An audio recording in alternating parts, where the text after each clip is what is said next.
What is up? Thank you for coming to my channel, Prison POV. Shout out to the joiners, shout out to the point of view crew, and trip on this. We have ourselves a good old fashioned viewer's choice video. You know the get down. I put out a community tab. I ask for any questions, comments, or concerns. You guys always come through in the clutch. But it's hard on me, it's difficult, brother, on my end, having to read these excellent questions and only being able to pick a few. And this time we really got some good questions. I narrowed it down. I got the best ones, and let's not waste any time. It's a viewer's choice video. These are your guys' questions about prison. I'm going to answer them. Let's get it. Michael Hill. His question is, what was the worst prison hooch you've ever had? Hooch, wine, pruno, has different names. What's the worst pruno you've ever had, he says. Now, I've never had bad hooch just because someone made it and it was bad and I drank it. I mean, I've had some hooch that had too much water in it. I thought maybe they added a little bit too much water. But I've never had a bad batch. Except for once, yeah, I did have a bad batch, but it wasn't our fault. It wasn't because it wasn't made properly. It's because me and my cellie were making some, and the inmates downstairs in the bottom tier broke this fool off. Hurt them. And so we knew the cops were going to come in. They were going to raid our stuff. They were going to start checking for knuckles and go through everything and shake us down. And they're going to find the wine. So me and my cellie said, do we drink it or throw it away? Kind of hate to just throw it away. But I remember looking at it, it's still cooking and bubbling. And I'm thinking, man, I'm going to drink it. It's going to cook and bubble in my stomach. Ugh, it's kind of gross. Nevertheless, drank it, homeboy. And sure enough, it cooked and bubbled in my stomach. I got a headache. I didn't feel right. Should have threw it away for sure. Learned sometimes the hard way, so that was definitely the best. I mean, the worst. Definitely not the best. The worst wine I've ever had was that half-baked shit that was still bubbling, homeboy. Shane Carey, I think it's Shane Corey, has a question. I like this question. He said, have you, in county jail or prison, ever had a friend or homeboy in there that you kicked it with that was soft? Wasn't a fighter, wasn't a tough dude. Or he said, would you look at someone like that and say, no, that's a pussy. I ain't going to kick it with someone who's weak.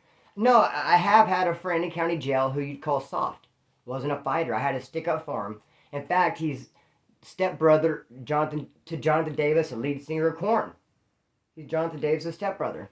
Also, he's hooked up with one of my good friends, one of my homegirls, named Mary from, childhood. Meet him in county jail.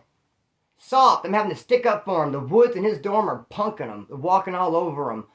They're, even though he's buying the woods a pack of bugler every week, the broke dudes in there just to help him out, they still wake him up in the middle of the night, say, hey, can we roll a cigarette? And they're going in his locker, taking his coffee, just doing him bad. And I caught wind of it, homeboy, and I went there and made a big-ass issue of it. I got him on a technicality, actually, because my homeboy, this dude who I'm talking about, was from Bakersfield. The woods that were doing him bad was from Taft. And I said, ain't no way you Taft Woods going to be up in here doing my homeboy bad, disrespecting the Bakersfield car. If it's like that, we just go ahead and make an issue out of it. Bakersfield first Taft. Let's get it. He backed up like a crawdad, decided no, it wasn't cool to wait dude up, master cigarettes. They'd cut it out. And I had his back and backed him up, but he still ended up rolling it up. Still rolled it up. Hey, but I tried. Homie. Big Nasty. His question is, scariest experience in prison. Without a doubt, my scariest prison experience was my first term when I almost had that assault on staff. Assault on a CO. It was at dinner time. The CO stands there and he cracks the door and he says, 10, they let 10 out at a time. Then pretty much everyone had gone. I wasn't going to go because I was playing pinochle. Then I ended up losing the pinochle game, so I'm like, I'm going to go. And the CO was like, last call, last call. As I'm walking away from the pinochle table after just losing, the dudes I was playing with, they're talking a little bit of shit to me, just kind of giving me a hard time. And so I get outside the dorm and I grab the door and I go to slam it. That's me saying, pound it for talking shit and beating me at that pinochle game. I'm going to slam the door. But the cop was on his way in the middle of it to say, last call, and boom, the door slammed into him. Now, he put extra on it, trying to get that workman's comp. He was lamping and wobbling, and his shoulder and elbow and ankle, everything hurt. So he put a bunch on it, bro, to make it look bad. He made it look bad for me, but trying to make it look good for him. He's trying to work workman's comp on me. I'm not stupid. The door barely hit him. Yeah, he got hit by a car going 50. They snatched me up, put me in the hole, talking about assault on a cop. I only had a month left. They're going to send me to D6, the hole at Wasco. They're going to press charges. They're going to send it to the DA for referral to give me a new felony. I'm going to lose a year inside a CDC. It's going to be all bad. I'm racking up all these extra years. I'm going to do that time in the shoe. Homie, I was stressed out the game. Not only that, I still had that tattoo on my back, if you guys have been following this channel for a while, that looked like Eazy-E. And I'm thinking, damn, I'm going to have to go to D6, the hole at Wasco, where it's a group yard. They all work out on the yard in their boxers, no shirt, and I'm out there just flexing and rocking Eazy on my back. I guarantee I'm going to hear something about it. I've already been hearing stuff about it. I don't want to hear anything about it there. So yeah, I was stressed out. That was a scary experience. Brother Timothy Erdman, he said, prison most nervous to go to. Without a doubt, the prison I was most nervous to go to was Arizona. Why? Because 1 minute I'm sitting on Soledad level 3 yard programming, and next thing I know I get a ducat under my door, a green ducat saying you're endorsed to go to Arizona. Arizona? What are you talking about? I'm a California inmate in a California prison. Arizona? Blah. What do you mean? They sent a bunch of us there. A bunch of us got ducats. We didn't know what the hell was going on. We thought they're going to send us to an Arizona prison in Arizona with Arizona inmates. We're thinking we're going to go in there and be with these Arizona dudes. We're thinking, do they have weight still? Tobacco? We're going to have to push our California politics. They're going to have a problem with that. Is it going to be California versus Arizona? What's the get down, bro? We were lost and confused, dazed. We had no idea what to expect, no idea what to think. That was a trip out of the blue saying you're going to Arizona. But getting there ended up being all gravy. It's a California prison, California inmates in Arizona. So, Fat Mike, he says, most tension you felt on the yard. Now, I had to think about this, I felt a lot of tension.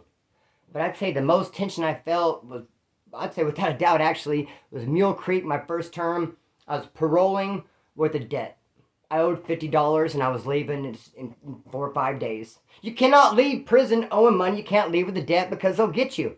They just won't let you leave outside the gates owing. And bro, I can't believe I haven't put myself in that position. I was just so full of regret. I mean, I have money, people are taking care of me, but it's one thing having a year to the house, 6 months, 2 years to the house, and your people sending you $50, then you got a week to the house, 10 days. No one's going to send you $50 and you're going home with 5 days. And then I thought I could work the angle to the connects. I got $50 for the Garaga. Like, look, dude, I've been a good customer. I spent a lot of money here with you during this violation. You can't show me a little love. He's like, no. That's not how it works. A lot of people spend a lot of money. I have to be breaking everyone off freebies. No, you got to come up with the 50. And I was stressed out. They weren't giving me no plan. They're just like, okay, you don't have it. I'm like, no, I really could not get it. Sorry.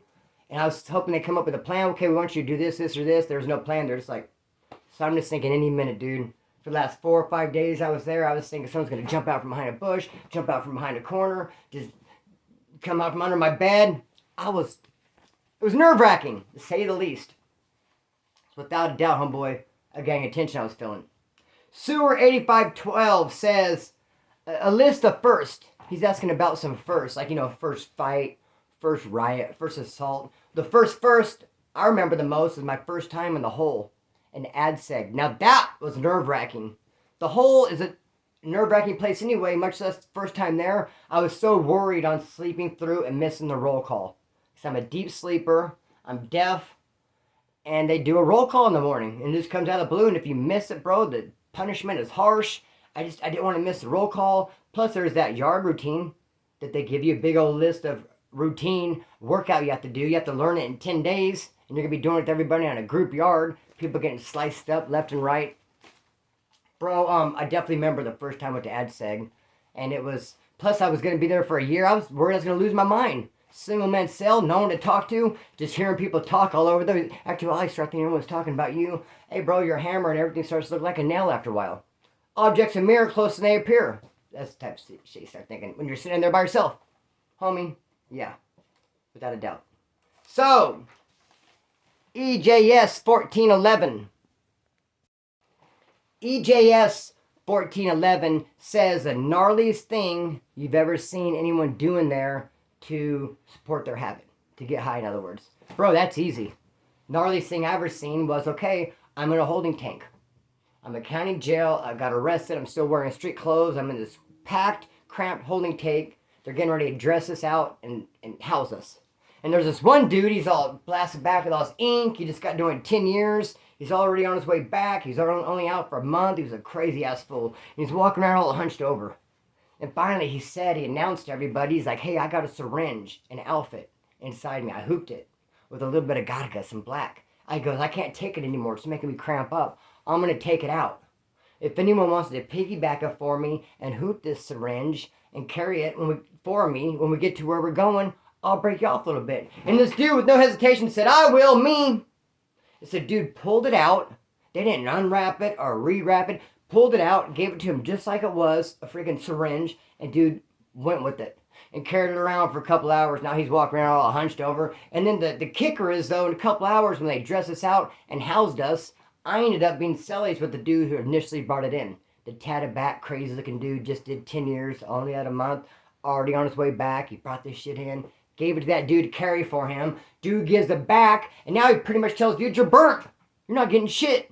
And dude was like hanging around our cell, like looking in, like, well, you gonna take care of me? And he's like, bro, you're making my pad hot. Get the fuck out of here, shake the spot. Just dissed him hard, but offered me some. I'm like, no, I'm cool. But how come we don't want to give dude some? I think he just lost all respect for him for doing something so nasty. So, MX Spike Spiegel XM, I believe is the name. Hardest convict ever did time with. Bro, Rambo from NLR, Bakersfield. Hardest dude I ever met. Hardest dude I ever did time with. Hardest dude I ever heard of. Dude's hard as nails, homie. He straight up is very, very unpredictable. And not only that, he doesn't give a fuck. A lot of people say they don't give a fuck, but no, he really doesn't give a fuck. He busted a move at county jail in the hole where he kicked open this door with a tomahawk. And there was a PC and a cop, and he was supposed to get one or the other. He ended up getting them both. Of course he did. That's just the type of dude he is, homie. And he's doing life on a third strike for sticking one of his good friends. Unpredictable. Because the good friend wouldn't let Rambo use his truck. He probably thought, what? Probably took it as disrespect. Good dude. Good dude to have on your side. Solid. Crazy. Hardcore. Okay, so keep it going. Eric Inc. or Eric Kink. I'm not sure which one it is, but I know you're certified, verified prison point of view crew member all day. Shoo! Okay. He said, if at work, some of your workmates, some of your coworkers catch a thief, and I'm not sure how that would happen. Is it like another coworker's with a thief or someone's walking by? Anyway. If I'm at work and one of my workmates or coworkers comes across a thief and grabs him, holds him down, and says to me, Chris, go call the cops. Yes, what would you do? I'd say, here, let me grab him, I'll hold him, you go call. Because, yes, you know, I have an aversion, homeboy, to calling the cops. It doesn't sit well with me. I just can't picture it. Yes, hello? Help! I mean, sure, everyone needs help once in a while, and sure, I'm not judging anyone if you wanted to call when your coworkers have them held down and you call. But just me, I think I've been just an outlaw for so long, and just being someone who calls the cops that has such a stigma attached to their name, it could pop up on paperwork later on. Oh, Chris called the cops on this date and date. It's just that's not something I'm just not there yet. I'm not there yet. So, WWE Gone WE says, craziest experience dealing with an inmate that was high on drugs. Okay, so one time, cops raided my pad. I hooped a bunch of vodka, like 3 or 4 grams, but I didn't tie it properly. So when I hooped it, it opened up. I'm surprised I didn't, pass away from an overdose because it all went in my bloodstream, and I ended up passing out, being out for a couple of days. I literally went to the hospital because of it. By the time I come back to county jail, and I have my wits about me, and I'm starting to wake up, I reach up in there, and I pull the bag out, and there's still a little bit left in the corner. And so I break that out, and I start offering it to some of my cellies. I'm in a dorm, and there with like 8 dudes. Anyone want some of this? Everyone's like, oh, no, pass it. So I do some. But this youngster, Southsider's like, yeah, I want some. So I said, okay, I gave him some. I didn't know if he'd done it before, hadn't done it before. I mean, that's not my job to figure all these things out. I offered, he accepted, that's all I know. I did some, he did some. He seemed to be pretty knotted out, he seemed to be pretty loaded. Then later, what do you know? They call us for transport. They're going to pull us out, they're going to shackle us up, and waist chains, and ankle irons, and the whole 9. They pull us out to start shackling us up, and that youngster starts throwing up. Because the God guy gave him, couldn't handle it, he's throwing up. But as he's throwing up, he's looking at me, and he's like, Splinter, It's like, what's wrong with me? This stuff's making me throw up. Are you going to throw up too? They split. I don't feel good. Am I going to be okay? And I'm just like, and you are? What's your name again? Hi, nice to meet you. My name's Chris. Are you okay? Like, no, don't tell me. Like, dude, shake this. Like, what? Homie, how can I get rid of this, dude? I roll the window up on him, ignore him. K-Way? Dude, how can, and the cops look at me and he's looking at me for help. Splint, I don't feel good. Are you going to throw up? Why am I like this? And I'm just going, no, I don't know who your uncle is. No, I've never heard of you. No, I don't know what happens if you get busted for jaywalking. You want to see my what? What'd you call my mom? I mean, bro, I'm just trying to come back with any kind of response I can come back with other than, oh, you'll be all right, bro. No, I'm not going to throw up. I can handle my gotta go. But you'll be all right. Don't trip, little brother. You'll be cool. Just ride it out. Dude, he was on my bumper, standing next to me, throwing up and looking at me for help like, Splinter, what's wrong with me? And I'm just like, dude, I have no idea who you are or where you're going or where you came from or why. So that was a trip. And to wrap it up, Kelsey Preston asked, have I ever seen anybody in prison or county jail, anybody's incarcerated who's unalived? And no, I've seen a lot of people having to take the helicopter ride, getting life flighted out of there. And actually, yeah, dude in the whole Soledad next to me hung himself. It was a trip, and I was just talking to him. I just loaned him a book. He seemed cool. He thought he was in trouble, and he really wasn't. And he'd been down like 8 years, only had like a year or two left, and he did that. Trip. I was just talking to him. He seemed cool. I loaned him a book. But bro, on the streets, man, I'll never forget this. I'm out chasing that Garaga. Man, what a demon, what a devil that stuff is. Garaga, it's a curse on humanity. I'm out chasing that shit. I end up bumping this dude, a total stranger. I have no idea who he is. I'm telling him, look, I'm out trying to get some. I can't, and we were taking the Get bus of all things, public transportation, a bus, trying to score. So he goes, yeah, I know a guy. So we end up on the east side to a neighborhood place I've never been, I never go. I put my money with his money, we get some. I'm like, where are we going to use? If you ever go score and you're out walking around, you're in public on the streets, and it's like, how are we going to use? It's not like you're going to put it in your pocket and wait till you get home, wherever that is. It's like, we're going to do it now. And he goes, yeah, I know where. It was like an embankment out of dirt. It was like a dirt lot by a canal. Just this picture like a big dirt lot. And I don't know if human hands dug in or like a backhoe one day, or maybe there was a tree planter that got yanked out. Whatever the case would be, there was an embankment. It's something that went down, the dirt did. You'd be walking in and you go down into something. And so we started to go down into this thing to fix, because I guess that's where all the junkies would go do it. And there's a guy sitting there, kind of laying there. And I kind of see him, and he's laying there. So we get down there, start messing around, and to look at closer, he's unalive. He's no longer with us. And it took a couple minutes for me to realize, whoa, that dude there is not. And he had ants crawling in and out of his mouth. And you could tell his pockets, that people had turned his pockets inside out, searching them. His pant was pulled up, and they'd been in his socks. Took his hat off. People had been patting him down, probably multiple people. Like the trip, man, to Oildale. Bro, I was working on this triplex, and people put their trash cans out. People would come by and dig in the trash can and leave. And right after that, someone else would come and dig in it and leave. And right after that, another person's like, dude, there have already been like 4 people before you. I'm quite sure if there's anything of value, anything at all, that was ever value in that dumpster, it's gone. I guarantee it by the time you have arrived. So yeah, dude, it was just a trip, homie. I saw that dude. The crazy part about it was the ants going out of his mouth. And the dude I was with recognized him and knew him. And he's like, oh, that's my friend. He was like sobbing a little bit and crying, but didn't stop him from fixing. He wasn't upset to not do this, and I was just fixing wanting to get the hell out of there. Felt spooky, homeboy. Now that was a scary experience. And with that being said, I'm going to say that this was an excellent experience, this viewer's choice.